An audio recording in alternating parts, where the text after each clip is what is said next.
ప్రభు అయిన యేసుక్రీస్తు నామములో ఈ రాత్రి సమయంలో బైబిల్ తరగతికి వచ్చినటువంటి ప్రతి సహోదరి సహోదరునికి హృదయపూర్వకమైన వందనాలు తెలియజేస్తున్నాను. ఆన్లైన్లో తరగతిని వీక్షిస్తున్నటువంటి వీక్షక సహోదరి సహోదరులందరికీ కూడా చింతపరటువంటి క్రీస్తు తరపుగా హృదయపూర్వకమైన వందనాలు తెలియజేస్తున్నాను. అంతా బాగున్నారు కదా? ఇవాళ కొంచెం ఎండ ఎక్కువగా ఉంది. సరే, వర్షాకాలం అనుకోండి, కాలాలు మారిపోతున్నాయి. మనుషుల యొక్క స్వభావాలను బట్టి దేవుని యొక్క స్థితిగతులు కూడా మారుతున్నాయి. ఈ సత్యాన్ని గ్రహించట్లేదు. ఒకవైపు యుద్ధ సమాచారం వింటున్నాం, ప్రమాదాలు ఎన్నో జరుగుతున్నాయి, మూఢభక్తులు కూడా ఎక్కువైపోతున్నాయి. వేళ మన భీమవరం దగ్గర వేంపాడు నుంచి 70 సంవత్సరాల వ్యక్తి 75 సంవత్సరాల వ్యక్తి వారణాసి వెళ్ళారట. వారణాసి వెళ్ళి అక్కడ ఇక్కడ చనిపోదామని చెప్పి పురుగు మందు తాగి చచ్చిపోయారట. అంటే అక్కడ మోక్షం వస్తుంది, అక్కడ చనిపోతే, కాశీలో చనిపోతే స్వర్గం వెళ్ళిపోతామనే ఆలోచన, మూఢ నమ్మకం.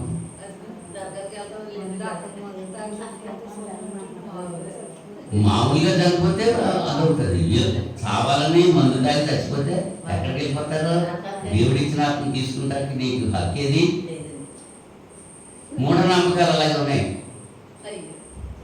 క్రైస్తవుల్లో కూడా అటువంటి విధానాలే కలుపుతున్నారు. మీకు ప్రజల్లో భక్తి తగ్గిపోతుంది. యేసుప్రభువు వారు చెప్పారు, మనిషి కుమారుని రాకడలో విశ్వాసంలో విశ్వాసం కనుగొందునా అన్నాడు. విశ్వాసంలోనే విశ్వాసం ఉండలేదు, ఇంకా అవిశ్వాసంలో విశ్వాసం ఎక్కడి నుంచి వస్తుంది? కనుక దేవుడు మనకి ఇచ్చినటువంటి ఆయుష్ను దేవుని కొరకు మనం ఉపయోగించుకుంటే, మరణ పర్యంతం నమ్మకంగా ఉంటే దేవుడు ఇచ్చేటువంటి నిత్య జీవనంలో ప్రవేశిస్తాం.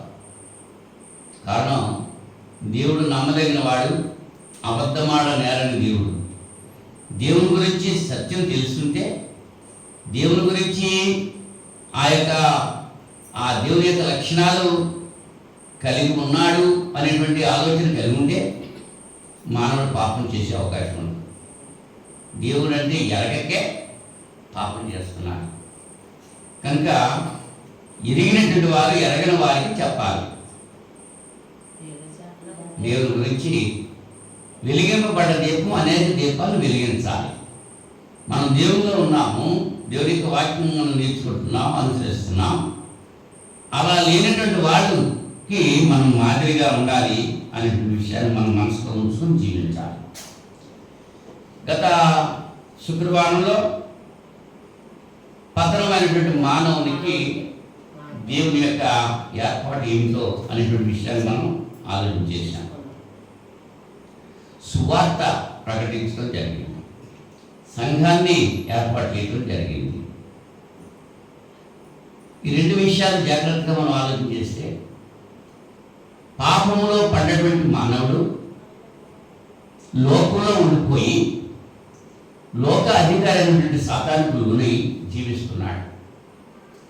అటువంటి మానవుడిని విడుదల చేయడానికి దేవుడు వాక్యం ఇచ్చాడు, అదే సువార్తను ఇచ్చాడు, సంఘాన్ని ఇచ్చాడు. ఆ విషయాలు మనం ఆలోచించేద్దాం. ఈ దినాన్ని ప్రార్థన చేసుకుందాం. ప్రేమస్వరూపుడా, పరిశుద్ధుడా, మహోన్నతుడా, మీకు స్తోత్రాలు తండ్రి. మీ మహిమ ఘనత కలిగినటువంటి నామాన్ని బట్టి మీకు స్తోత్రాలు చెల్లిస్తున్నాం. గతించిన వారమంతా కాచి కాపాడారు, మీకు స్తుతులు స్తోత్రాలు చెల్లిస్తున్నాం. సజీవ లెక్కలోనే మమ్మల్ని ఉంచి ఈ రాత్రి సమయంలో ఇంతవరకు కీర్తన ద్వారా మిమ్మల్ని స్తుతించడానికి సహాయం చేశారు. ఈ సమయంలో వాక్య భాగంలోకి వెళుతున్నాము. ఇప్పుడు వచ్చిన ప్రతి బిడ్డను నియమించండి. ఆన్లైన్లో వాక్యం వీక్షిస్తున్నటువంటి ప్రతి సహోదరి సహోదరిని మీరు ఆశీర్వదించి వారి కుటుంబాలు కూడా దీవించమని ప్రార్థన చేస్తున్నాం. నాయనా, మీ రాజ్య సువార్త ప్రకటించబడుతుండగా వినే చెవులు గ్రహించాత్మ లోబడే బుద్ధి ప్రతి ఒక్కరికి ప్రసాదించాలి. దానికి వ్యతిరేకమైనటువంటి సమస్త సాతాను శక్తులను మీ కుమారుని క్రీస్తు నామములో బంధించి దయపరచండి. యేసుక్రీస్తు వారి అతి పరిశుద్ధుని నామములో ఈ ప్రార్థనని వేడుకుంటున్నాం పరలోక తండ్రి, ఆమేన్. మరొకసారి అందరికీ వందనాలు. దేవుడు చేసినటువంటి ఏర్పాటు, ఆయన రాజ్యము మనకు అనుగ్రహించాడు. కొలస్సీ 1:13 ప్రకారంగా అంధకార సంబంధమైనటువంటి అధికారం నుంచి మనం విడుదల చేసి దేవుని రాజ్య వారసులుగా మనల్ని చేశాడు. అంటే రాజ్యాలు, 2 రాజ్యాలు ఉన్నాయి. ఒకటి సాతాను యొక్క రాజ్యము, 2 దేవుని యొక్క రాజ్యం. ఇప్పుడు ప్రధానంగా ఎక్కడున్నారు? పాపంలో బంధించబడి సాతాను యొక్క రాజ్యంలో ఉన్నారు. సాతాను రాజ్యంలో ఉన్నటువంటి లోకంలో ఉన్నటువంటి వ్యక్తులకు విమోచన కలిగేయడానికి సువార్త ప్రకటన అనేటువంటి విరితనం, లోకానికి విరితనం అని, నమ్మువారిని రక్షించడానికి సువార్తను దేవుడు మనకు అనుగ్రహించాడు. ఎవరిని రక్షిస్తారు సువార్త? నమ్మిన వారిని. యేసుప్రభువు వారు చెప్పారు మార్కు సువార్త 16వ అధ్యాయంలో, మీరు సర్వలోకానికి వెళ్ళి సర్వసృష్టికి సువార్త ప్రకటించండి. నమ్మి బాప్తిసం పొందినవాడు రక్షించబడతారు, నమ్మని వానికి శిక్ష విధించడం.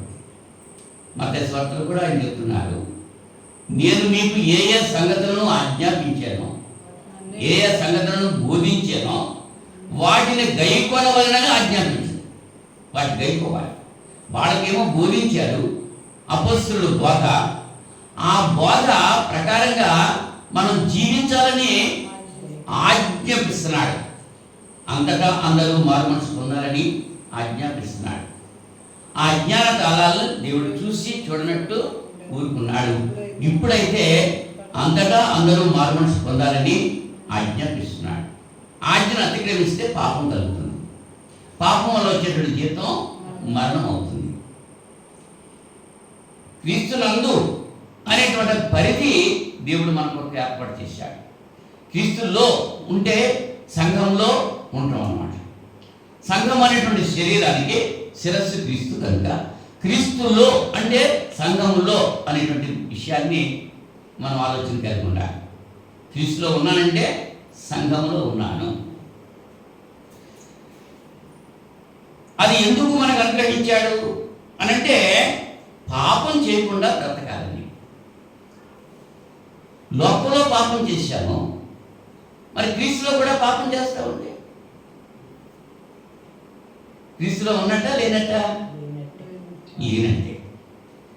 క్రీస్తు యొక్క సారూప్యం మనం సంపాదించాలి. తన కుమారుడు అనేకులలో జ్యేష్ఠుడు అన్నట్లుగా అంటున్నాడు. మనల్ని ముందుగా ఏర్పాటు చేసుకున్నాడు, మనం నిర్ణయించుకున్నాడు. తన కుమారుడి సారూప్యంలోనికి మనం రావాలి. మనల్ని దత్తపుత్రులుగా దేవుడు మనల్ని స్వీకరించాడు. ఆయన పరిశుద్ధుడు కనుక మనం కూడా పరిశుద్ధులుగా ఉండాలి. పరిశుద్ధులుగా ఉండకపోతే మనల్ని ఏం చేస్తాడు ఆయన? నువ్వు చల్లగానే ఉండు. లవోదికీయ సంఘంతో మాట్లాడుతున్నాడు. నువ్వు చల్లగానే ఉండు, వెచ్చగానే ఉండు. నులివెచ్చగా ఉంటే నిన్ను నా నోట నుండి ఉమ్మి వేస్తాను. అంటే నీ ముఖం మీద ఉమ్మేస్తానంటే లేదు. ఈవేళ ప్రసంగాలు అలా చేసేస్తున్నారు. దేవుడు నీ ముఖం మీద ఉమ్మేస్తానంటున్నాడు అంటున్నాడు. ఆ వాక్యంలో భాగం ఉంది. అసలు ఆయన నోట్లో నుంచి మనల్ని ఉమ్మేస్తానంటున్నాడు. అందుకని నీ ముఖం మీద ఉమ్మేస్తాను అంటలేదు. ప్రకటన గ్రంథంలో మనం చూస్తే లవోదికీయ సంఘంతో మాట్లాడే మాట. అయితే ఈ రాత్రి సమయంలో సాతాను యొక్క పరిపాలన లోకంలో ఉంది,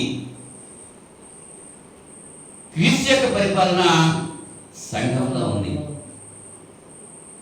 మనం సంఘంలో ఉన్నామా, లోకంలో ఉన్నామా?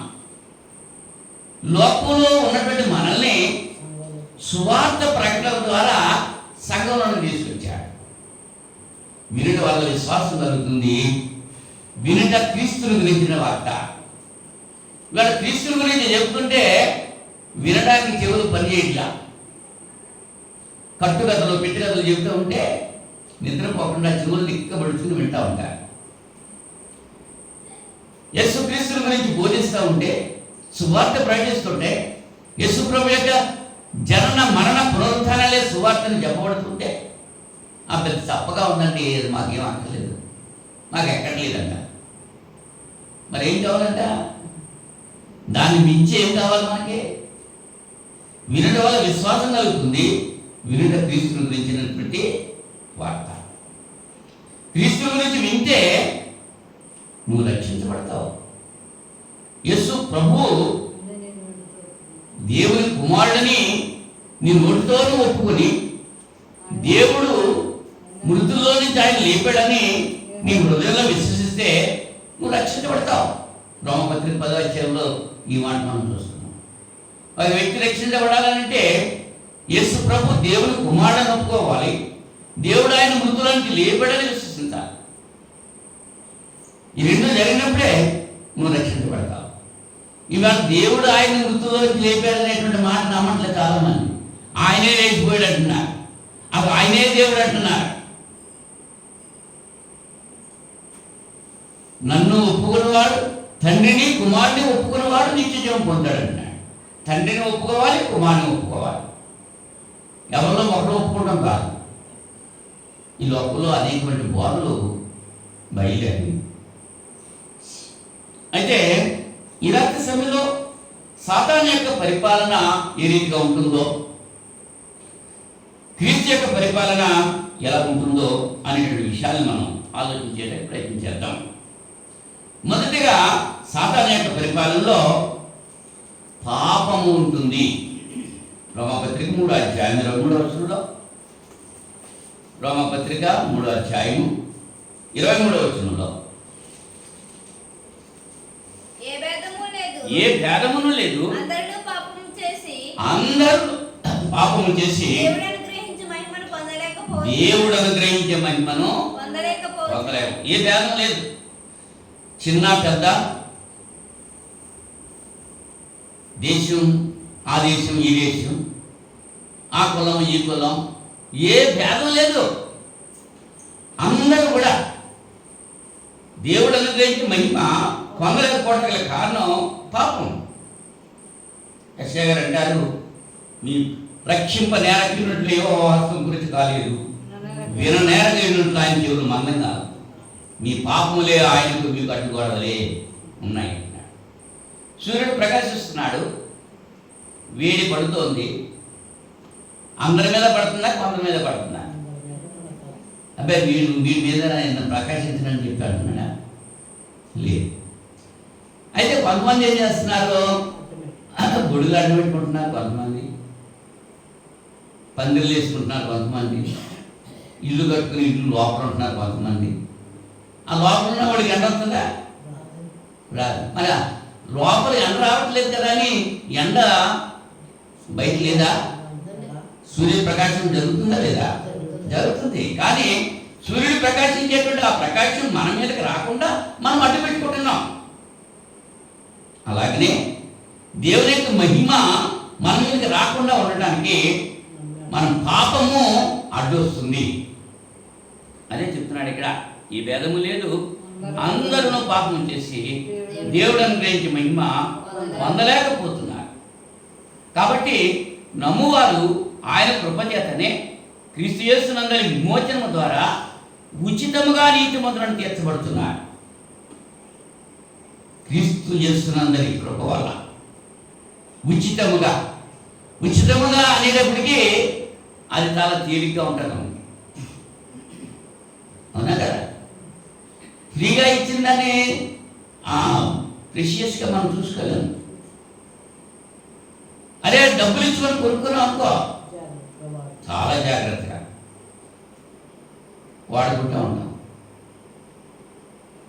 మన మానవ జీవితంలో అదే ఫ్రీగా అనేటప్పటికీ అది మంచిది కాదనుకుంటా. ఉచితం, సువార్త కూడా ఉచితంగా ఇవ్వడం వల్ల ఇదే డబ్బులు పెట్టి కొనుక్కోండి. డబ్బులు పెట్టి కొనుక్కోవడం అంటే పేదవాళ్ళకి అందదు, ధనవంతులు బలవంతులుగా అంటారు. మీరు సర్వలోకానికి వెళ్ళి సర్వసృష్టికి సువార్త ప్రకటించండి. సర్వసృష్టికి అంటే అందులో పేదలు ఉన్నారు, దరిద్రులు ఉన్నారు, అందరికీ సువార్త ఇచ్చేత అందరూ కూడా పాపం చేస్తున్నారు, దేవుడు అనుగ్రహించే మహిమ పొందలేకపోతున్నారు. మరి దేవుని యొక్క రాజ్యంలో ఆశీర్వాదాలు ఉన్నాయి. ఏమిటి ఆశీర్వాదాలు? ఆ పాపం నుంచి విడుదల కలిగి ఉంది. కొలస్సీ పత్రిక 1వ అధ్యాయం 14వ వచనంలో,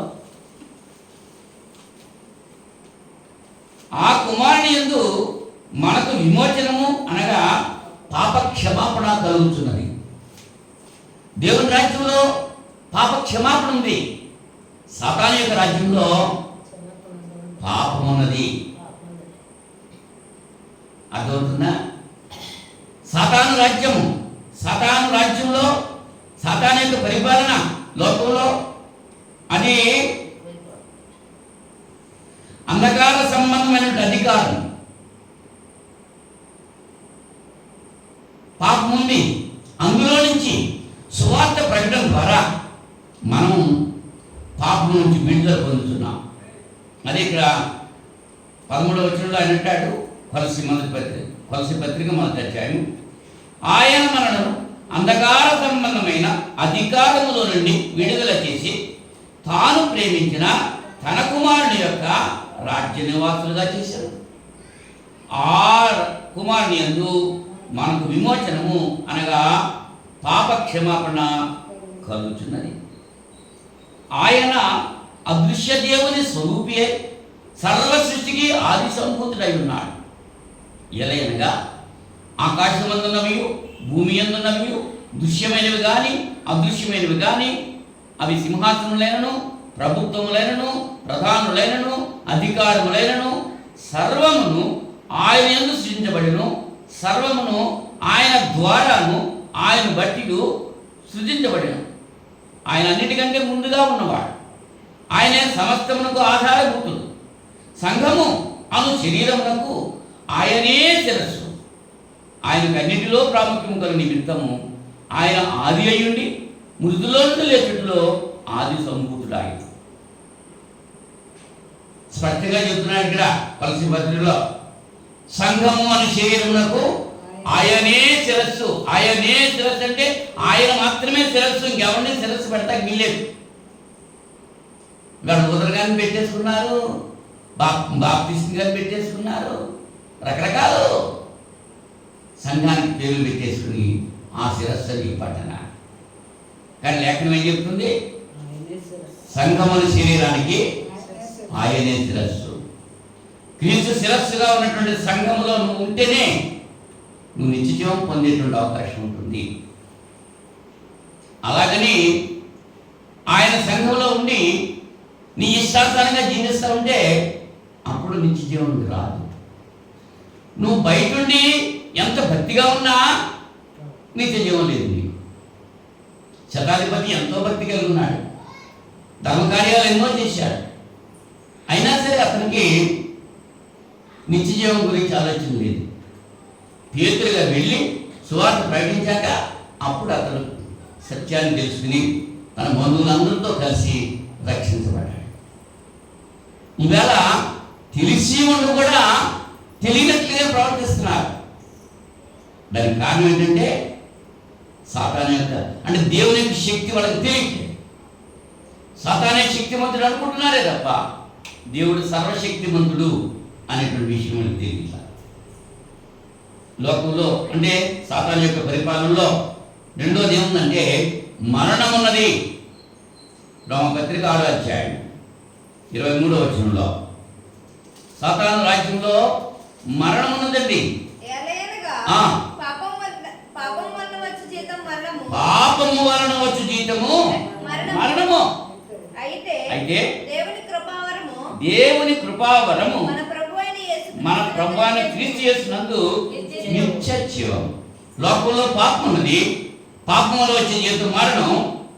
ఆ మరణంలో నుంచి మనం బయటికి రావాలంటే దేవుని యొక్క కృపావరం మన ప్రభువైన యేసుక్రీస్తునందు నిత్య జీవం.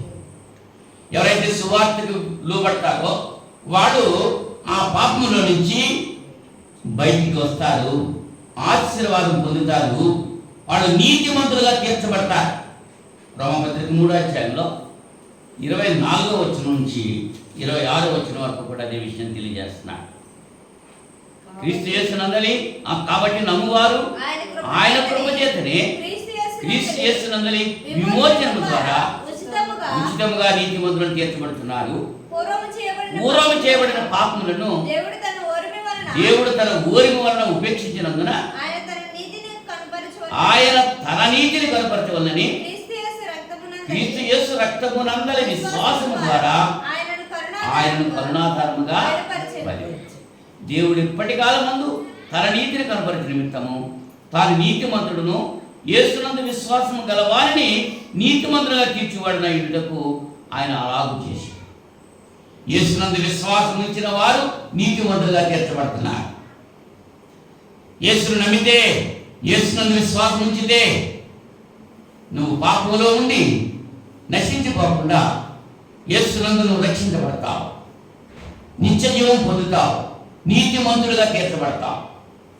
నీతిమంతులుగా తీర్చబడి దేవుని యొక్క రాజ్యంలో పౌరులుగా పౌరాలుగా ఉంచబడతావు అనేటువంటి విషయాన్ని ఈ లేఖనం తెలియజేస్తుంది. ఇంకా సాతాను యొక్క పరిపాలన లేక అంధకార సంబంధించినటువంటి అధికారం ఈ లోకంలో ఇంకా ఏమున్నాయంటే దేవుని యొక్క ఉగ్రత ఉన్నది. రోమపత్రిక 2వ అధ్యాయం 8వ వచనంలో అయితే భేదములు పుట్టించి సత్యమును లోబడక దుర్నీతికి లోబడి వారి మీదికి దేవుని ఉగ్రతయు రౌద్రము వచ్చును. దుష్కార్యము చేయు ప్రతి మనిషిని ఆత్మకు మొదటి యూదునికి క్రీస్తు దేశస్సును కూడా శ్రమయు వేదనయు కలుగును. సత్క్రియ చేయు ప్రతి వానికి మొదటి యూదునికి క్రీస్తు దేశస్సును కూడా మహిమయు ఘనతయు సమాధానమును కలుగును. దేవునికి పక్షపాతం లేదు. దేవుడి పక్షపాతం అండి, దేవునికి పక్షపాతం లేదు. ధర్మశాస్త్రం లేక పాపం చేసిన వారందరూ ధర్మశాస్త్రం లేకయే నశించలేరు. ధర్మశాస్త్రం కలిగిన వారై పాపము చేసిన వారందరూ ధర్మశాస్త్రానుసారంగా తీర్పునందురు. ధర్మశాస్త్రం వినివారు దేవుని దృష్టికి నీతిమంతులు కారు, కానీ ధర్మశాస్త్రం అనుసరించి ప్రవర్తించే వారే నీతిమంతులుగా ఎంచబడతారు. దేవుని యొక్క సన్నిధికి వచ్చి ప్రార్థన చేసి వాక్యం విని కానుకలు ఇచ్చి అంత మాత్రాన దేవుని దృష్టికి నీతిమంతులు కాదు.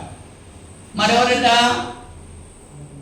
ధర్మశాస్త్రాన్ని అనుసరించి ప్రవర్తించేవాడు, దేవుని యొక్క ఆజ్ఞలకు లోబడి జీవించేవాడు, దేవుని యొక్క మాటకు విధేయత చూపి శరీర కార్యాలను విసర్జించి ఆత్మ ఫలాన్ని కలిగి జీవిస్తే నీతిమంతులుగా తీర్చబడుతున్నారు. దేవుని యొక్క ఉగ్రత ఎవరి మీదకి వస్తుంది?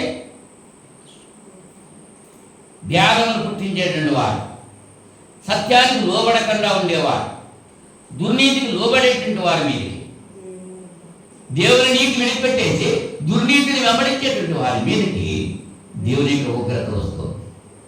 ఆ ఉగ్రత మన మీదకి రాకుండా ఉండాలంటే ఏం చేయాలి? భేదాలు పుట్టించడం మానేయాలి, సత్యానికి లోబడాలి, దుర్నీతికి నుంచి విడుదల పొందాలి. మన దేవుని యొక్క రాజ్యంలో క్రీస్తు యొక్క పరిపాలనలో మరణము నుంచి విడుదల కలిగి ఉన్నాము. లోకంలో మరణం ఉంది, కారణం పాపం వల్ల వచ్చే జీవితం మరణం. ఆ మరణం నుంచి విడుదల పొందాలి. సువార్త విని దేవుని యొక్క రాజ్యంలో మనం ప్రవేశించినప్పుడు ఆ యొక్క మరణం నుంచి మనం విడుదల పొందుతాం. ఎఫెసీ పత్రిక 2వ అధ్యాయం 1వ వచనంలో ఈ మాట మనం చూస్తున్నాం.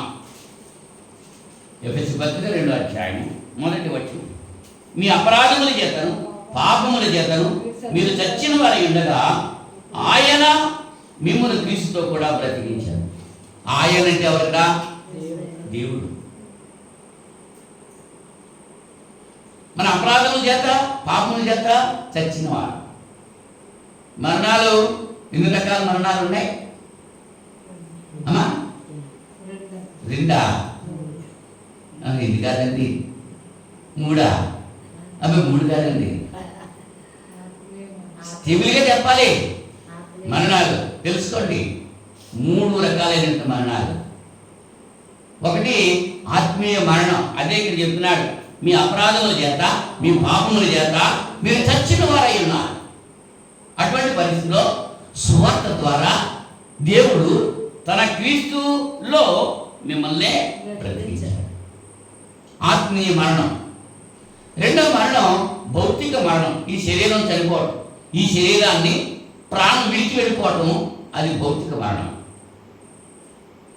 మరి మూడవ మరణం ఏంటంటే ప్రకటన గ్రంథంలో ఉంది, సువార్తకు లోబడిన వారు, దేవునికి అవిధేయులు, సాతానుకు వెళ్ళిన వారు.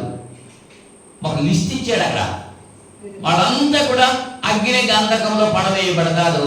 ఇది 2వ మరణము అన్నాడు. ఆ 2వ మరణంలో నుంచి మనం తప్పించబడాలని అంటే క్రీస్తు యేసునందు విశ్వసించాలి. బ్రతికి ఉండగానే. చనిపోయిన తర్వాత ఆ అవకాశం ఉండదు. ధనవంతుడు ఇష్టానుసారంగా జీవించాడు, పాపం ఏం చేశాడు? దేవుడు అంటే ఎరగలేదు. వాడు తప్పులు చేశాడా? హత్యలు చేశాడా? మానవంగాలు ఏం చేశాడా? విచారం చేశాడా? అవేమీ లేదు. దేవుడు అంటే ఎరగకుండా జీవించాడు. వాడు ఆత్మ అక్కడికి వెళ్ళిపోయింది. మరి మన స్థితి ఏంటి? దేవుడి పక్షపాతం కాడని ఎంత చెప్పుకున్నాం.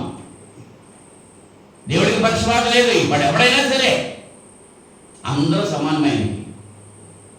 ఏమంటున్నాడు? మీ అపరాధముల చేత, పాపముల చేత మీరు చచ్చిన వారై ఉండగా ఆయన మిమ్మును క్రీస్తుతో కూడా మీరు వాటిని చేయించు వాయుమండల సంబంధమైన అధిపతిని అనగా అవిధేయులైన వారిని ఇప్పుడు ప్రేరేపించే శక్తికి అధిపతిని అనుసరించి ఈ ప్రపంచ ధర్మము చొప్పున మునుపు నడుచుకుంటుంది.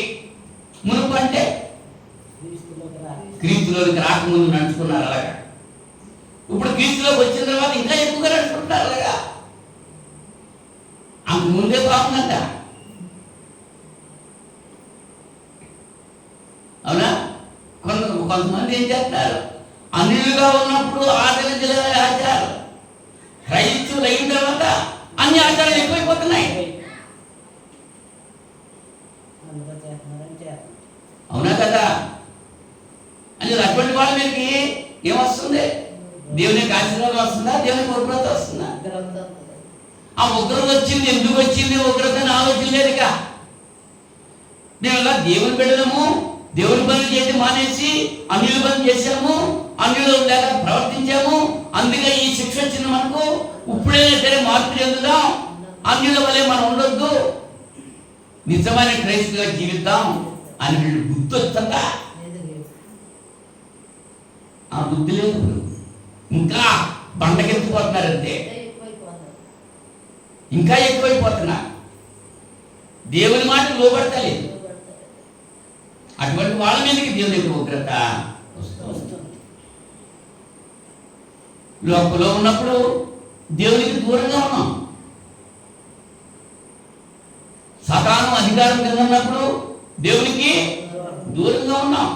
ఇదే ఎఫెసీ పత్రిక 2:12 ఆ కాలమందు ఇజ్రాయేలుతో సహపౌరులు కాక పరదేశులను, వాగ్దాన నిబంధనలు లేని ప్రజలను, నిరీక్షణ లేని వారును, లోకమందు దేవుడు లేని వారిని అయ్యండి క్రీస్తుకు దూరస్తులై ఉండిరని మీరు జ్ఞాపకం చేసుకోండి. ఆ కాలంలో ఎలా? క్రీస్తుకు దూరస్తులై ఉన్నారు. అటువంటి దూరస్తులైన మిమ్మల్ని దేవుడు తన కుమారుడైన క్రీస్తులో సమీపం చేశాడు. దేని బట్టి ఇచ్చాడు? క్రొత్త నిబంధన బట్టి ఇచ్చాడు. హెబ్రీ పత్రిక 8వ అధ్యాయం. హెబ్రీ పత్రిక 8వ అధ్యాయం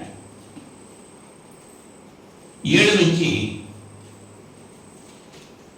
హెబ్రీ పత్రిక 8వ అధ్యాయం 7వ వచనం నుంచి మనం చూస్తే, ఎలాగనగా మొదటి నిబంధన లోపము లేనిదైతే రెండవ దానికి అవకాశం ఉండనేరు. అయితే ఆయన అపేక్షించి వారితో ఇలా చెప్తున్నాడు, ప్రభు ఇద్దరును, ఇదిగో ఒక కాలం వచ్చుచున్నది, అప్పటిలో ఇజ్రాయేలు ఇంటి వారితో యూదా ఇంటి వారితో నేను క్రొత్త నిబంధన చేయదు. అది నేను ఐగుప్తు దేశంలో నుండి వీరి పితరులను వెలుపలికి రప్పించుటకై వారిని చెయ్యి పట్టుకున్న దినమున వారితో నేను చేసిన నిబంధన వంటిది కాదు. ఏమనగా వారు నా నిబంధనలో నిలువలేదు కనుక నేను వారిని అలక్ష్యం చేసింది అని ప్రభు చెబుతున్నాడు. ఆ దినములైన తరువాత ఇశ్రాయేలు ఇంటి వారితో నేను చేయబో నిబంధన ఏదనగా వారి మనస్సులో నా ధర్మవిధులను ఉంచుతాను, వారి హృదయం మీద వాటిని రాయుదును, నేను వారికి దేవుడను ఎందును, వారు నాకు ప్రజల ఎందులు. వారిలో ఎవరును ప్రభువును తెలుసుకున్నాడని తన పట్టణస్థునికైనను తన సహోదరునికైనను ఉపదేశం చేయడు. వారిలో చిన్నలు మొదలుకొని పెద్దల వరకు అందరూ నన్ను తెలుసుకుందరు. నేను వారి దోషం విషయమై దయగలిగి వారి పాపములను ఇక్కడ ఎన్నడూ జ్ఞాపకం చేసుకొనను అని ప్రభు సెలవిస్తున్నాడు. ఆయన కొత్త నిబంధన అని చెప్పుడు చేత మొదటిది పాతదిగా చేసి ఉన్నాడు. ఏది పాత గిల్లి ఉడిగిపోవునో అది అదృశ్యమవుటకు సిద్ధముగా ఉంటుంది. మొదటి నిబంధనలో లోపం ఉంటే రెండో నిబంధన వచ్చేటువంటి అవకాశం ఉందా? లేదు. లోపంతో ఉండేది అంటే ఆ నిబంధన యొక్క లోపమా, ఆ వ్యక్తుల యొక్క లోపమా? వాడు ఆ నిబంధనలో నిలిచి లేవారు. నేను వారికి దేవుడిగా ఉన్నా. ఎర్ర సముద్రం పాయలు చేశాడు ఆయన. ఆకాశం నుంచి మన్నాను కురిపించాడు, బండ నుంచి నీరు రప్పించాడు. ఎన్ని అద్భుత కార్యాలు చేసినా వాడు మారలేదు. 430 సంవత్సరాలు ఆ ఐగుప్తు బానిసతో ఉండిపోయి ఐగుప్తు యొక్క ఆచారాలు అనుసరించి జీవించారు. ఎలా మారుతారు వాళ్ళు? ఎంత అద్భుతాలు చేశాడు దేవుడు. మారేరా? మారని వాళ్ళని, సడుకున్న వాళ్ళని ఆరణ్యంలో ఏం చేశాడు? నాశనం చేసేసాడు. మరి ఇవాళ మన సంగతి ఏంటి? మన జీవితాల్లో ఎన్ని మేలు చేయట్లేదు. ఈరోజు ఈ క్షణం ఇలా మనం ఉన్నామంటే అది దేవుని యొక్క కృప కదా. ఆ కృతజ్ఞత కలిగి మనం ఉంటున్నామా? పాతది గతించిపోయింది. ఆ గతించిపోయిన నిబంధన పట్టుకుని వేలాడుతున్నారు వీళ్ళు చాలా మంది. కొట్టివేయబడిన నిబంధన పట్టుకుని వేలాడుతున్నారు. ధర్మశాస్త్రాన్ని పట్టుకుని వేలాడుతున్నారు. ఇర్మియా గ్రంథం 31 వచ్చిన క్రొత్త నిబంధన చేస్తారని అక్కడ మిరియం గారు మాట్లాడుతున్నారు. ఆ పాత నిబంధన శరీరానికి సంబంధించింది, క్రొత్త నిబంధన మనసుకు సంబంధించింది. వారి మనస్సులలో నా ధర్మ విధిని ఉంచుతానన్నాడు. మత్తయి సువార్త 5, 6, 7 అధ్యాయాలు ఆ ధర్మ విధి యేసు ప్రభు వారు చెప్పారు. ఆయన మాటకు మనం లోబడాలి. తండ్రి అనే దేవుడు కూడా చెప్పాడు, ఈయన నా ప్రియకుమారుడు, ఈయన యందు నేను ఆనందిస్తున్నాను, ఈయన మాట మీరు వినండి అని చెప్పంటే ఆయన మాట వింటమానేసి మోషే మాట, అహరోను మాట వింటున్నా. మోషే మాట, ఏలియా మాట వింటున్నా. అవునా? ఏలియా పితరుల యుగానికి సంబంధించిన వాడు, మోషే ధర్మశాస్త్ర యుగానికి సంబంధించిన వాడు. ఇశ్రాయేలీయులు బయటకు వచ్చినప్పుడు కూడా దేవుడు వాళ్ళతో మాట చెప్పాడు, మీరు ఐగుప్తులో నివసించారు కదా, వాళ్ళ ఆచారాలు కానీ మీరు వెళ్ళబోయేటువంటి కనాన్ దేశంలో ఉన్నటువంటి అన్యుల యొక్క ఆచారాలు కానీ మీరు ఆచరించకూడదు. అవి వద్దు ఇవి వద్దు అన్నాడు. మరి ఏం కావాలి? దేవుని యొక్క మాటకే లోబడి ఉండాలి. మరి నేటి క్రైస్తవులు అట్లా ఉంటున్నారా?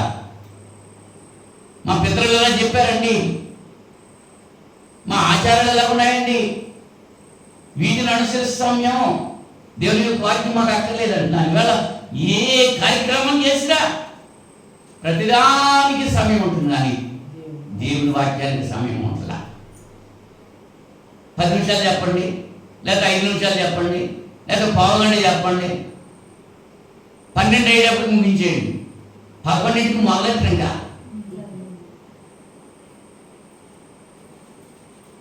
దేనికి ఇస్తున్నారు స్థానం? దేవుడికి స్థానం ఇస్తున్నారా? ఈ సమయం ఎవరిచ్చారు మనకి? దేవుడు ఇచ్చాడు. దేవుడు ఇచ్చిన సమయాన్ని దేవుడికి ఇస్తున్నామా? సమయం ఇచ్చిన దేవుడికి సమయం ఇస్తున్నామా? మిగిలిన వాటికి సమయం ఇస్తున్నాం. కుటుంబ ప్రార్థన చేసుకుంటున్నామా? ఇన్ని కుటుంబాలు ఉదయం సాయంకాలం కుటుంబాలు ప్రార్థన చేసుకుంటున్నారు. కుటుంబం బలిపీఠం కట్టుకుంటే, కుటుంబంలో ప్రార్థన ఉంటే ఆ కుటుంబం ఆశీర్వదించబడుతుంది. నీతిమంతుని గృహాల నుంచి రక్షణ సునాదాలు బయటికి వెళ్ళాలి. ఏమి వినపడుతున్నాయా? అలా టీవీ పాటలు పడుతున్నాయా? కేకలు బొబ్బలు వినపడుతున్నాయా? అన్ని పనులు చేసుకుంటే సమయం ఉంటుంది, కానీ కుటుంబం అంతా కూర్చొని ప్రార్థన చేసుకుంటే సమయం ఉండదు. ఆలోచన రాదు, అసలు రానివ్వడం సాధ్యం కాదు. మనసు ఉంటే మార్గం ఉంటుంది. నువ్వు అది చెయ్యాలనుకుంటే, నీ మనస్సు మారితే, అంచేత నీ మనస్సు మారి నూతన పరచబడాలంటున్నాడు. దురస్తులైనటువంటి మీరు క్రీస్తునందు సమీపస్తులై ఉన్నారు అనేటువంటి విషయాన్ని ఇక్కడ తెలియజేస్తున్నాడు. సాతాను యొక్క పరిపాలనలో, లోకంలో ఇంకా ఎలా ఉన్నాము అంటే, మనం దేవునికి శత్రువులుగా ఉన్నాం. రోమపత్రిక 5వ అధ్యాయం 10వ వచనంలో, రోమపత్రిక 5వ అధ్యాయం 10వ వచనంలో, ఎలయనగా శత్రువులమై ఉండగా ఆయన కుమారుని మరణం ద్వారా మనము దేవునితో సమాధానపరచబడిన వారమై ఆయన జీవించడం చేత మరణిత్యముగా రక్షింపబడదు. శత్రువులుగా ఉండి ఉన్నాము, దేవుని ఎరుగిన వారిగా ఉన్నాం. ఎరగని వారంటే శత్రువునా? దేవుడికే శత్రువుగా ఉంటే మనం ఎందుకు పడిపోతాం? అవునా? ధర్మశాస్త్రాన్ని అనుసరించనేటువంటి వారు దేవునికి శత్రువులు. ధర్మశాస్త్రంలో 10 ఆజ్ఞలు ఉన్నాయి. 10 ఆజ్ఞల్లో ఏ ఒక్కటి తప్పినా మొత్తం 10 తప్పినట్టే. పరమపద సోపాన పట్టణం ఉంటుంది, ఆటలాడుకుంటారు కదా పిల్లలు. పాములు ఉంటాయి, నిచ్చెనలు ఉంటాయి. పాము తలకైనా గడిలోకి వెళ్ళిందనుకో వాయువు, ఆ తోక ఎక్కడ ఉందో అక్కడ వచ్చేది. నిచ్చెన ఉన్నటువంటి గడిలోకి వెళ్ళింది అనుకోండి, ఆ నిచ్చెన ఎంతవరకు పైకి వెళ్ళిందో అక్కడ వరకు వెళ్ళిపోతుంది. ఇప్పుడు మనం దేవునిలో ఉన్నామా, సాతానులో ఉన్నామా? దేవునికి శత్రువుగా ఉన్నామా, దేవునికి మిత్రులుగా ఉన్నామా? లోకంలో ఉండగా దేవునికి శత్రువులుగా ఉన్నాం. మరి సంఘంలోకి వచ్చినప్పుడు దేవునికి ఎలా ఉండాలి? మనం మిత్రులుగా ఉండాలి. ధర్మశాస్త్రానికి విడుదల పొందాం. రోమపత్రిక 7వ అధ్యాయం 6వ వచనంలో, ఇప్పుడైతే దేవుని చేత నిర్బంధింపబడితమో దాని విషయమై చనిపోయిన వారమై ధర్మశాస్త్రం నుండి విడుదల పొందితము కనుక మనం అక్షరానుసారమైన ప్రాచీన స్థితి గలవారము కాక ఆత్మానుసారమైన నవీన స్థితి గలవారమై సేవ చేయించున్నాం. ఎంత చక్కగా వివరించాడో పౌలు గారు రోమ సంఘం. దేని చేత నిర్బంధింపబడితమో దాని విషయమై చనిపోయిన వారుగా ఉన్నాం. దేనికి మనం దాసత్వం కలిగి ఉంటామో, దేనికి మన అధికారం ఇస్తామో దానికి మనం దాసులైపోయింటున్నాం. ఉదాహరణకి టీకి మనం దాసులైపోయినాం. ఉదయం లేచేటప్పటికి టీ పడిపోవాలి, లేకపోతే అబ్బే మనసుకి నెమ్మది ఉంటాం. ఆ పడాలి ఏంటి? టీ తాగే వాళ్ళకి టీ తాగి పడాలి, కాఫీ తాగే వాళ్ళకి కాఫీ పడాలి, మందు తాగే వాళ్ళకి మందు పడాలి, కళ్ళు తాగే వాళ్ళకి కళ్ళు పడాలి. ఏ టైర్ గారు పడకపోతే అవునా అంటే దానికి దాసులు అయిపోయాం మనం. మరి ధర్మశాస్త్రానికి దాసులు అయిపోతే ఆ దాసులు అయిపోయిన లోపల ఉండగా దాని నుంచి విడుదల పొందాం. దేన్ని బట్టి? ధర్మశాస్త్రం నుంచి విడుదల పొందాం కనుక అక్షరానుసారమైన ప్రాచీన స్థితి గలవారము కాక ఆత్మానుసారమైన నవీన స్థితి గలవారమై మనం సేవ చేస్తున్నాం. భౌతికమైనటువంటి శరీరానికి మనం లోను కాకూడదు, శరీరానికి మనం దాసులు కాకూడదు. శరీరాన్ని మనం ఏం చేయాలి? నలగొట్టుకోవాలి. పౌలు గారు అదే చెప్తాడు, మా బాహ్య పురుషుడు కృషించుతున్నాను, మా అంతరంగ పురుషుడు దినదినము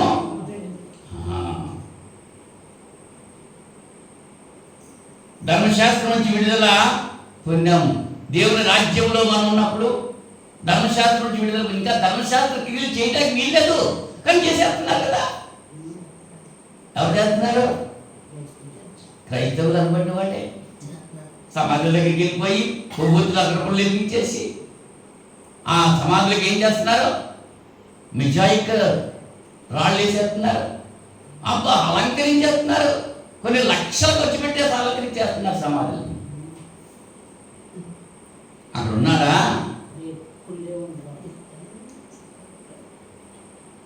అవునా? ఆలోచన కలిగి ఉన్నాం ఒకసారి. ఆ ధర్మశాస్త్రం అనేటువంటి దానికి దాసులుగా ఉన్నారు అక్కడ లోకంలో ఉంటారు. ఇప్పుడు లోకంలో నుంచి దేవుడి రాజ్యంలోకి వచ్చారు, విడుదల పొందాము అనేటువంటి ఆలోచన చాలా మంది కలిగి ఉండట్లా.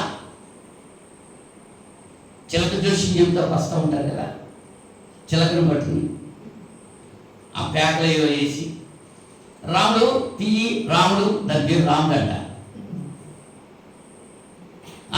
అయ్యగారు జాతకం తీయంటే అది వచ్చేసి ముక్కుతాడు ఇలా కనేసి ఏదో పేపర్ పెట్టుకుని వెళ్ళిపోతా ఉంటాడు. అది మళ్ళీ లోపలికి వెళ్ళిపోతాయి. అది ఎంతకాలం బట్టి వాళ్ళ దగ్గర ఉంటుంది. ఎప్పుడైతే కూరుకున్నాడో అప్పటి నుంచి పంజరంలో ఉండిపోతాం. కానీ దాన్ని బయట విడిచిపెట్టి వెళ్ళిపోరా రాముడు అంటే వెళ్ళదు, ఎగిరిపోతుంది, ఎగరటం మానేసింది. అవునా? ఆ సంగతి మన సంగతి అలాగే ఉంది. పాపంలో నిండిపోయాం, ధర్మశాస్త్రం నుంచి విడుదల పొందాం, క్రీస్తు రక్తం చేత మనం కడగబడ్డాం అని చెప్తూ ఉండే లేఖనం. అబ్బే మేము ఇంకా ఎక్కడ ఉన్నాం, ధర్మశాస్త్రమే చేస్తా ఉన్నాం. భక్షణ గురువారమే చేయాలి, మంచి శుక్రవారమే చేయాలి, ఈస్టర్ పండుగ చేయాలి, క్రిస్మస్ పండుగ చేయాలి అన్నారా? పక్షపత్రులు చెప్తాడు, మీరు దినాల్ని వారాల్ని లెక్క పెడుతున్నారు, మీ కొరకు మీరు పడ్డ ప్రయాసం అంతా కూడా వృధైపోతుంది అంటున్నాడు పౌలు గారు. బాధపడిపోతాడు. అవి మనకు ఉన్నాయా? అప్పుడు ప్రతి ఆదివారం ఉన్నాయి. ధర్మశాస్త్రంలో యూదులు ఏవైతే పండుగలు ఆచరించారో ఆ పండుగలన్నీ ఆదివారం మనం ఆచరిస్తున్నాం. పస్కా పండుగ లేదా? యేసు ప్రభు యొక్క శరీరం రక్తం తాగట్లేదా? పస్కా బలి పశువైనా ప్రథమ ఫలాల పండుగ లేదా? మేము ప్రథమ ఫలాలన్నీ కానుకల ద్వారా దేవునికి అర్పిస్తున్నాం.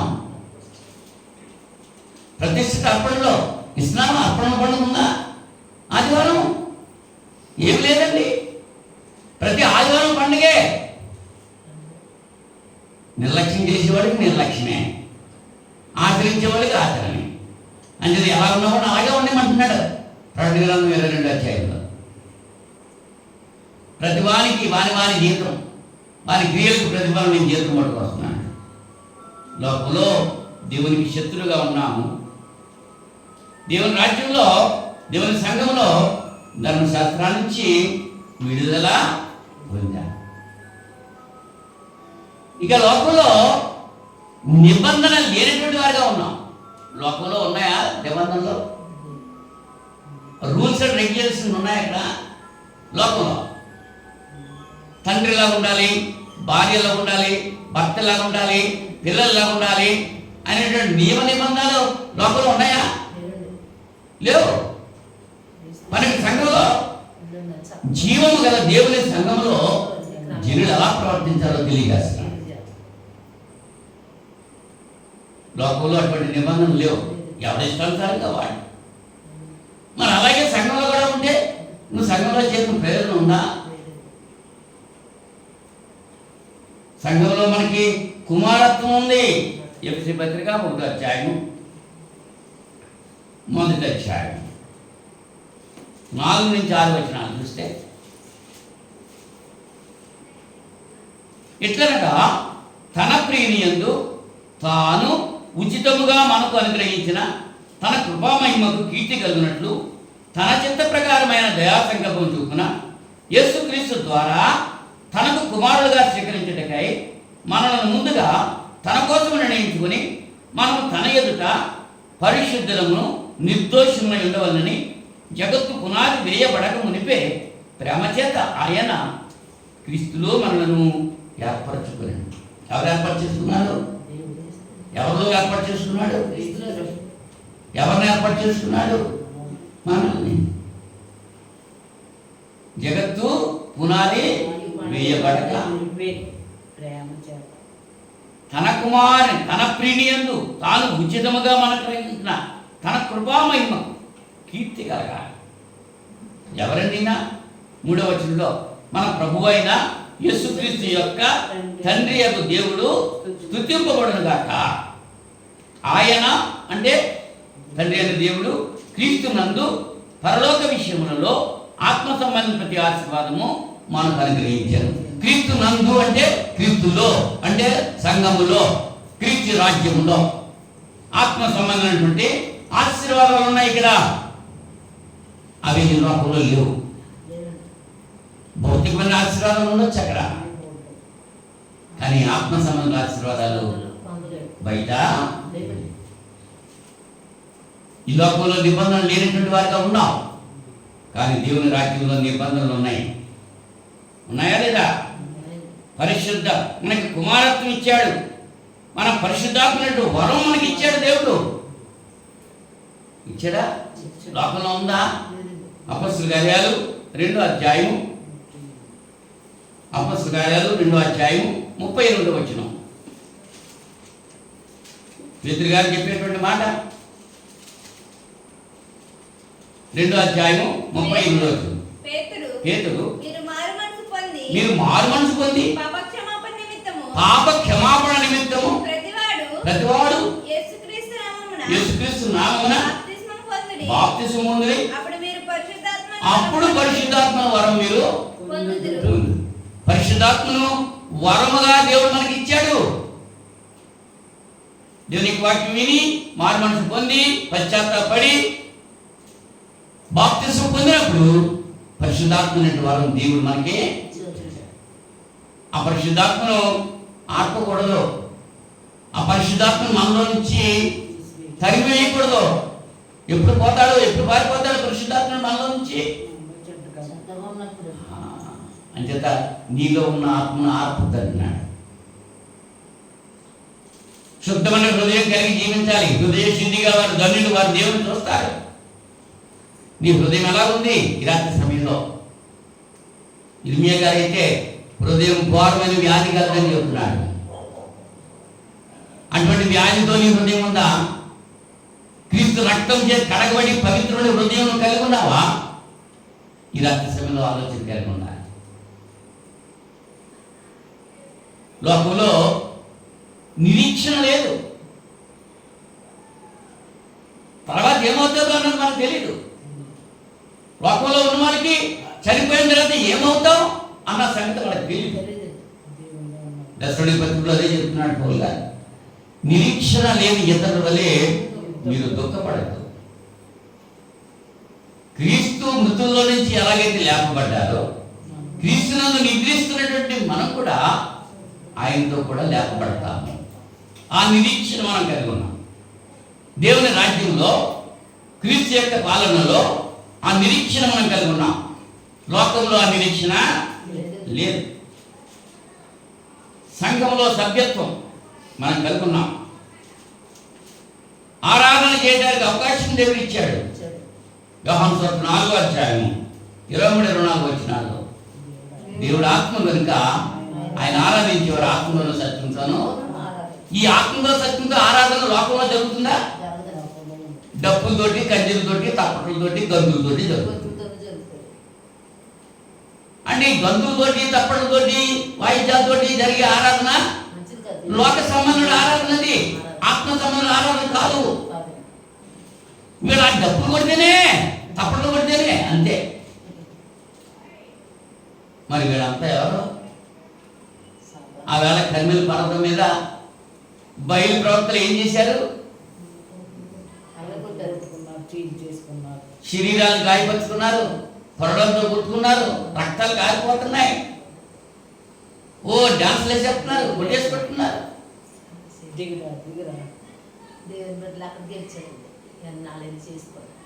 మరి ప్రవక్త ఒక్కడే ఉన్నాడు దేవుని పక్షంగా. ఆయన ఏం చేశాడు? ప్రార్థన చేశాడు.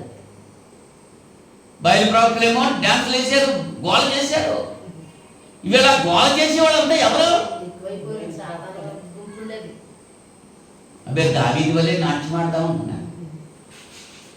దావీదు కల్పించినటువంటి పిచ్చి పాటలు పాడాడని ఆమోసు దావీదు గురించి చెప్తున్నాడు. దావీదు ఏ కాలం నాటివాడు? ధర్మశాస్త్ర యుగానికి సంబంధించిన వాడు. మనం ఏ కాలం వాడు? క్రైస్తవ యుగానికి సంబంధించిన వాడు. ఈ వాయిద్యాలు వాయించడం అవి ఎవరికంతా? కీర్తన గ్రంథంలో, కీర్తన గ్రంథం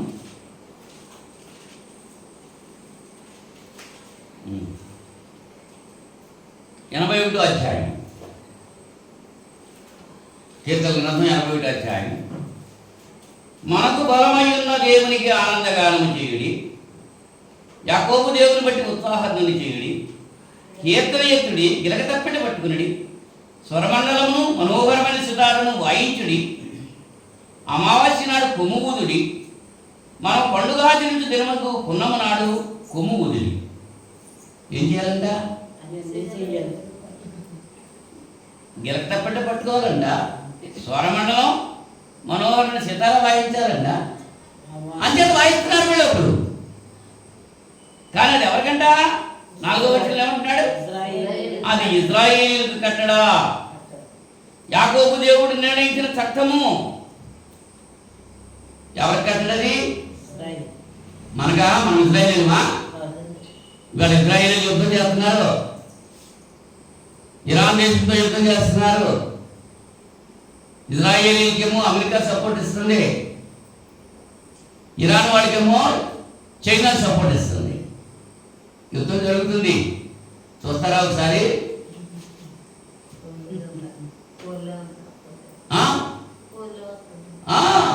అబ్బాయి పూలు కొనుక్కుంటే డబ్బులు మనకే,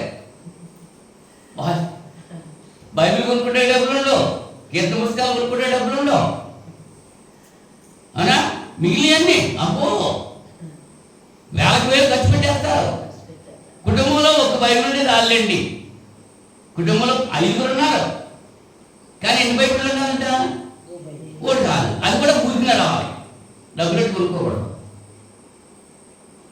అది నేటి క్రైస్తవుల పరిస్థితి. సామెతలు అంటాడు, సత్యమును అమ్మివేయక దాన్ని కొని ఉంచుకోవాలి. ఎంతమంది కొని ఉంచుకుంటున్నారు? ఫ్రీగా ఇచ్చేస్తే కావాలి.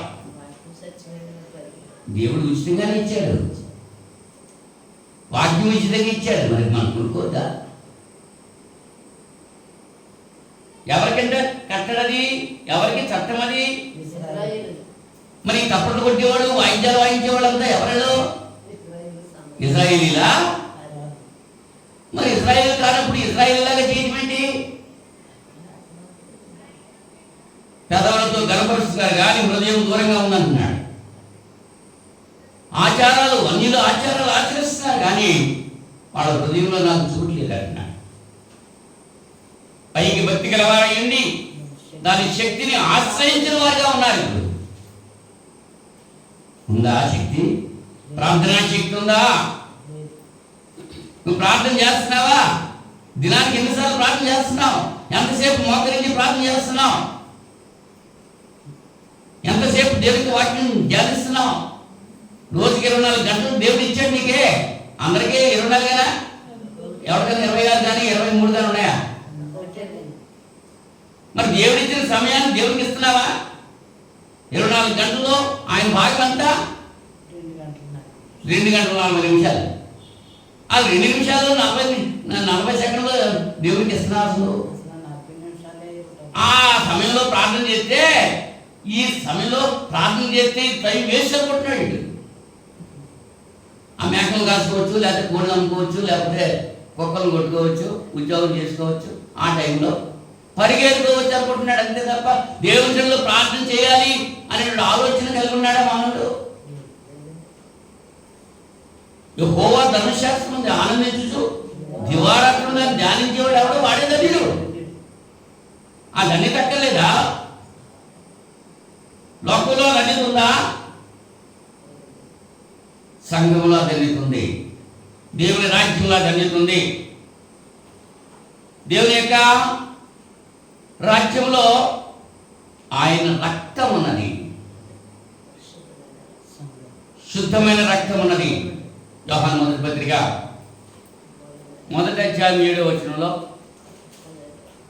యోహాను మొదటి పత్రిక 1వ అధ్యాయం 7వ వచనంలో, అయితే ఆయన వెలుగులో ఉన్న ప్రకారము మనమును వెలుగులో నడిచిన ఎడల మనం అన్యోన్య సహవాసం కలవారం ఎందుకు?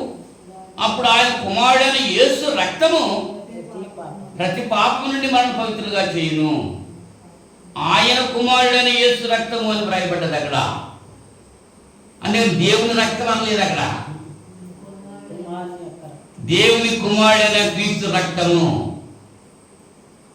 ప్రతి పాపం నుంచి మనల్ని పవిత్రులుగా చేస్తుంది. మనం పాపం లేని వారిని చెప్పుకొని ఎడలా మనల్ని మనమే మోసపుచ్చుకుందాము, మరియు మనలో సత్యం ఉండదు. మన పాపములను మనము ఒప్పుకొని ఎడలా ఆయన నమ్మదగిన వాడు, నీతిమంతుడు కనుక ఆయన మన పాపములను క్షమించి సమస్త దుర్నీతి నుంచి మనల్ని పవిత్రులుగా చేయాలి. మనం పాపం చేయలేదని చెప్పుకుని ఎడలా ఆయనను అబద్ధికులుగా చేయవారమవుతాము, మరియు ఆయన వాక్యం మనలో ఉండదు. ఉంటుందా వాక్యం? మన శుక్రవారం ఏం చెప్పారంటే ఉందా? మన ఆదివారం ఏం చెప్పారంటే ఉందా? ఎందుకు ఉండట్లేదు? దానికి కారణం చెప్పేశాడు కదా. మనము పాపము చేయలేదని చెప్పుకుంటున్నాం. నేను పాపిని, నన్ను క్షమించు అని ఒప్పుకుంటలేదు.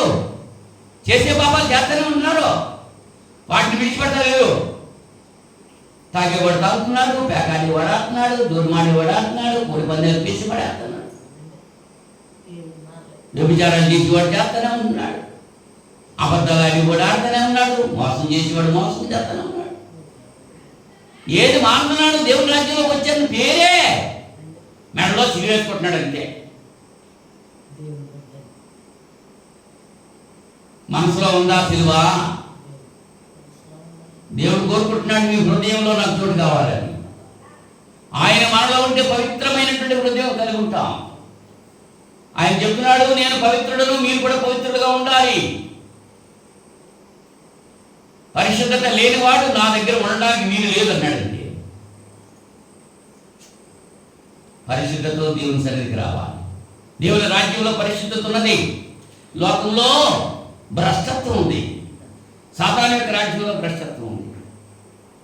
సాతాను రాజ్యంలో నిరీక్షణ లేదు, దేవుని రాజ్యంలో నిరీక్షణ ఉంది. రోమపత్రిక 8వ అధ్యాయం 24-25 వచనాల్లో,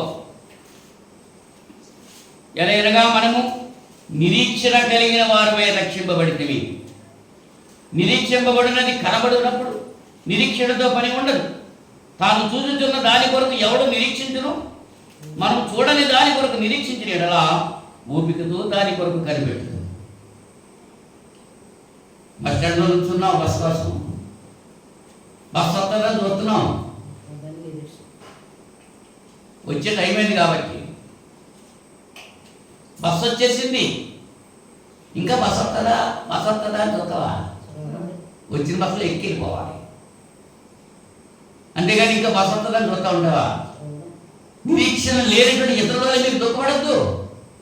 లోకంలో నిరీక్షణ లేదు, ఆయన రాజ్యంలో నిరీక్షణ ఉంది. యేసు ప్రభు 2వసారి రాబోతున్నాడు, అదే నిరీక్షణ కలిగి ఉన్నామా? ఆయన వస్తే నువ్వు ఎక్కడ ఎత్తబడే గుంపులో ఉంటావా? ఎడమ చేతిని ఉంటావా? కుడి చేతి దగ్గర ఉంటావా? ఆయన రాకడ తథ్యం. ఆయన వస్తాడు, ఆయన చెప్పిన గుర్తులన్నీ జరిగిపోతున్నాయి. ఎప్పుడు వస్తాడో మనకు తెలియదు, కానీ సిద్ధపడి ఉన్నావా? ఈ రాత్రి సమయంలో ఆలోచన కలిగి ఉన్నాం. లోకంలో ఉన్నటువంటి స్థితి ఆలోచన చేశాం, దేవునిలో ఉన్నటువంటి స్థితి, క్రీస్తులో ఉన్నటువంటి స్థితి, సంఘములో ఉన్నటువంటి స్థితి. నువ్వు ఇంకా లోకంలో ఉన్నావా? సంఘంలో ఉన్నావా? సంఘంలో ఉంటే, క్రీస్తు పాలించే రాజ్యంలో నువ్వు ఉంటే నీ మనసు మార్చుకోవాలి, నీ బ్రతుకు మార్చుకోవాలి, నీ జీవిత విధానం మారాలి. మారకుండా నేను దేవుని రాజ్యంలో ఉన్నాను అంటే దానివల్ల ప్రయోజనం లేదు. కోల్డ్ ఫారంలో ఎన్ని రోజులు ఉంటే నువ్వు కోల్డ్ అయిపోతావు. అన్ని కోళ్ళు మధ్య కోల్డ్ ఫారంలో ఉన్నావు అనుకో, కోల్డ్ అయిపోతావా?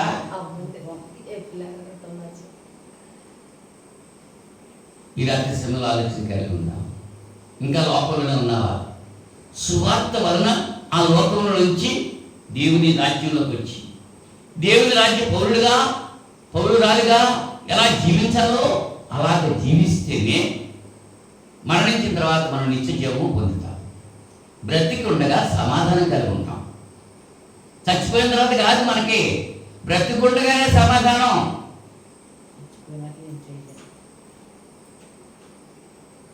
పరలోకమందు దేవునికి మహిమ, భూలోకమందు ఆయనకి ఇష్టమైన మనుషులకు సమాధానం. భూలోకంలో సమాధానం కావాలంటే ఆయన ఇష్టడుగా నువ్వు జీవించాలి. నీ కుటుంబం అంతా ఆయనకి ఇష్టలుగా జీవిస్తే నీ కుటుంబమే చిన్న పరలోకం. నీ ఒక కుటుంబంలో తండ్రి దేవుని నమ్ముకున్నాడు, దేవునికి లోబడ్డాడు, తల్లి దేవునికి లోబడ్డది, పిల్లలు దేవునికి లోబడ్డారు. ఆ కుటుంబం ఎలా ఉంటుంది? అదే పరలోకం. క్రీస్తు పాలించే రాజ్యం అది. ఆయనకు లోబడాలి, ఆయనకు విధేయత చూపాలి. నా మాట విని నన్ను పంపిన వారి యందు విశ్వాసం ఉంచిన వాడు నిత్య జీవం పొందుతాడు. యేసు ప్రభువు చెప్పిన మాట. నా మాట విని నన్ను పంపిన వారి యందు, ఆయన ఎవరు పంపారు? ఆయన యందు విశ్వాసం ఉంచాలి. ఎవరి మాట వినాలి? క్రీస్తు మాట వినాలి. క్రీస్తు బోధ యందు నిలిచి ఉండగా దాని విడిచి ముందుకు సాగు ప్రతి వాడు శాపగ్రస్తుడు. 2 యోహాను పత్రిక 9వ వచనంలో ఈ మాట మనం చూస్తున్నాం. మనుషులు కల్పించిన పద్ధతుల్లో ఉంటున్నావా? పారంపర్య ఆచారాలను అనుసరిస్తున్నావా? దేవుని యొక్క వాక్యానుసారంగా జీవిస్తున్నావా? దేవుని యొక్క వాక్యానుసారంగా జీవిస్తే నిత్య జీవం పొందుతావు. ఇంతవరకు అలా లేకపోతే ఇక్కడి నుంచైనా అలా ఉండి దేవుని యొక్క దీవెనలు పొందాలని ప్రేమతో తెలియజేస్తూ ముగిస్తున్నా. ప్రార్థన చేసుకుందాం. ప్రేమ స్వరూపుడా, మహోన్నతుడా, పరిశుద్ధుడా, మీకు స్తోత్రాలు తండ్రి. ఈ రాత్రి సమయంలో వెతుబడిన వాక్యం ఇలా హృదయాల్లో బయలుపరచుకుంటానికి, ఫలించి అభివృద్ధి పొందడానికి సహాయం చేయమని మనం చేస్తున్నాం. లోకంలో చీకటిలో అంధకార సంబంధం అధికారం కింద ఉన్నటువంటి మమ్మల్ని మీ కుమారుడైన క్రీస్తు రాజ్యంలో వారసులుగా చేసి పవిత్రులుగా, పరిశుద్ధులుగా, నిర్దోషులుగా, నిష్కల్మషులుగా మీ కుమారుడైన క్రీస్తు రక్తంలో కడిగి మమ్మల్ని నీతిమంతులుగా మీరు చేసిన విధానాన్ని బట్టి కృతజ్ఞతలు తెలియజేస్తున్నాం. పరిశుద్ధపరచబడిన మేము పరిశుద్ధులుగానే మరణ పర్యంతం జీవించాలని మీరు ఆదేశిస్తున్నారు. అంటే జీవితాలను జీవించడం మీకు కృప చూపమని ప్రార్థన చేస్తున్నాను. ఇంకా ఎవరైతే నాయన మీ కుమారుని క్రీస్తు రక్తంలో కడగబడలేదో వారి కొరకు ప్రత్యేకంగా ప్రార్థన చేస్తున్నాను. క్రీస్తు రక్తంలో కడగబడి కూడా మన లోకపు బురదలో కలిసిపోయినటువంటి నాయన బిడ్డల కొరకు ప్రార్థన చేస్తున్నా. మీ చిత్తమైతే వారిని మరలా తిరిగి మీ సన్నిధికి నడిపించుకొస్తారని కూడా విజ్ఞాపన చేస్తున్నాను. మన పర్యంతం మేము నమ్మకంగా ఉంటాను, మీరు సహాయం చేయండి. ఈ రాత్రి సమయంలో విత్తబడిన వాక్యం బిడ్డల హృదయాల్లో బదిలిపరుచుకొని ఆ రీతిగా జీవిస్తూ మీ నుంచి జీవించబడే భాగ్యం ప్రతి బిడ్డకు ప్రసాదించాలి. మీ చిత్తమైతే మరి యొక్క శుక్రవారం ప్రియమైన మీ బిడ్డలతో కలిసి పరిశుద్ధమైన లేఖనాలు పంచుకునే బాధ్యత దయచేయండి. క్రీస్తు నామములో ఈ ప్రార్థనని వేడుకుంటున్నాను తండ్రి. ఆమేన్. ఆమేన్. అందరికీ వందనాలు.